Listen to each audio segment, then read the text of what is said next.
Hey, halo Franjit. Ini adalah materi yang pernah saya bawakan di event komunitas Zona IT Ternate tahun 2018 tentang bagaimana privasi data kita di dunia kuantum jika nanti komputer kuantum sudah tersedia secara bebas. Karena materi ini cukup panjang, jadi nanti kita akan bagi ke beberapa part. Tapi sebelumnya kita jelaskan dulu apa itu kuantum. Menurut Wikipedia, komputer kuantum adalah cabang dasar fisika yang menggantikan mekanika klasik pada tataran sistem atom dan subatom. Sistem yang mengikuti mekanika kuantum ini dapat berada dalam superposisi kuantum. Superposisi kuantum pada keadaan yang berbeda, tidak seperti pada fisika klasik. Ilmu ini memberikan kerangka matematika untuk berbagai cabang fisika dan kimia yang termasuk di dalamnya adalah fisika atom, fisika molekular, kimia komputasi, kimia kuantum, fisika partikel, dan fisika nuklir. Lalu apa itu kuantum teknologi? Komputer kuantum merupakan adaptasi dari konsep alam.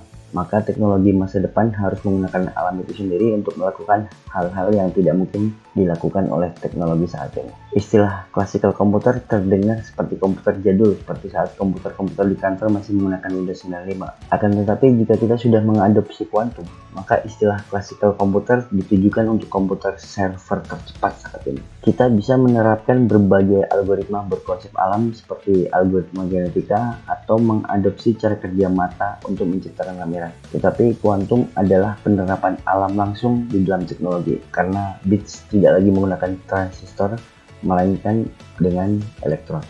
Sebagai contoh, kamera itu menggunakan konsep mata, hanya konsepnya saja, tapi tidak benar-benar menggunakan mata manusia. Sedangkan untuk komputer kuantum benar-benar menggunakan resource dari alam. Jika di komputer klasik bits itu berdasarkan transistor, daya dinaikkan dan diturunkan untuk membuat bit 0 dan 1 itu menggunakan transistor. Sedangkan di kuantum untuk membentuk bit 0 dan 1 itu menggunakan elektron.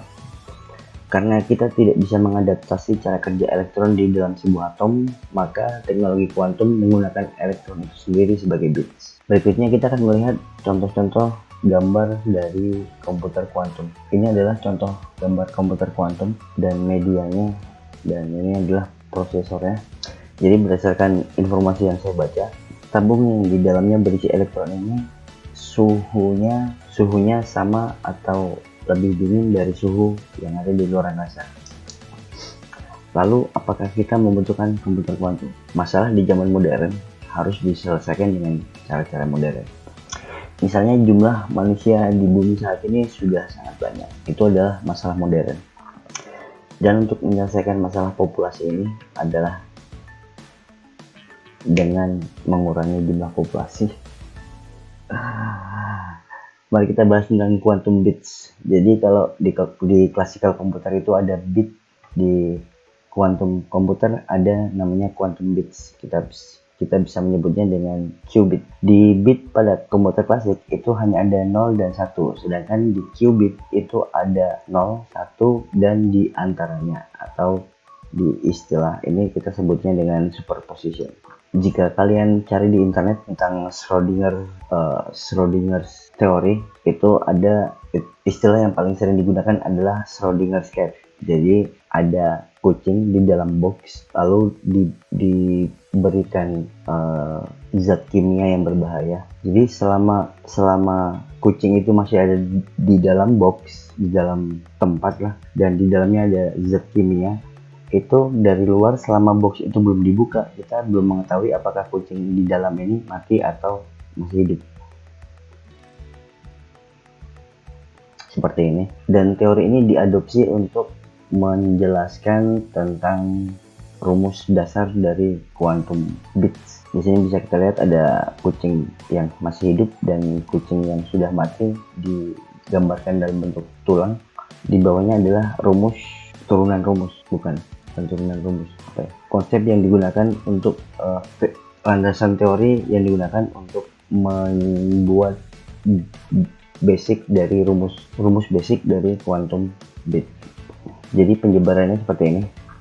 Bisa kita lihat di bagian quantum state itu ada superposition. Jadi ini adalah rumus finalnya sebenarnya, di mana superposition itu adalah posisi di mana bits ini bisa berada di 1 atau di 0 atau di antaranya. Kemudian superposition, penjabaran rumus yang berdasarkan Schrödinger teori tadi akan menghasilkan rumus 1/2 gimana nyebutnya, setengah hidup setengah mati itulah. Jadi qubit equationnya juga dibandingkan dengan teori Schrödinger tadi, kucing setengah hidup. Jadi gini, superposition itu posisi ketika kucing masih ada di dalam box, jadi kucing bisa hidup atau kucing bisa mati. Nah, itu adalah rumus dari quantum state, posisi kuantum awal. Ups, ini adalah sebenarnya ada banyak slide yang saya hilangkan di sini karena hanya membahas yang inti saja. Dan di part berikutnya kita akan membahas tentang future security concern. Jadi apa yang bisa menjadi masalah security di kemudian hari jika komputer kuantum ini sudah bisa diterapkan. Jika kalian masih bingung dengan beberapa slide di awal tadi, silahkan langsung tanyakan saja di komentar. Sampai jumpa di video berikutnya. Ciao.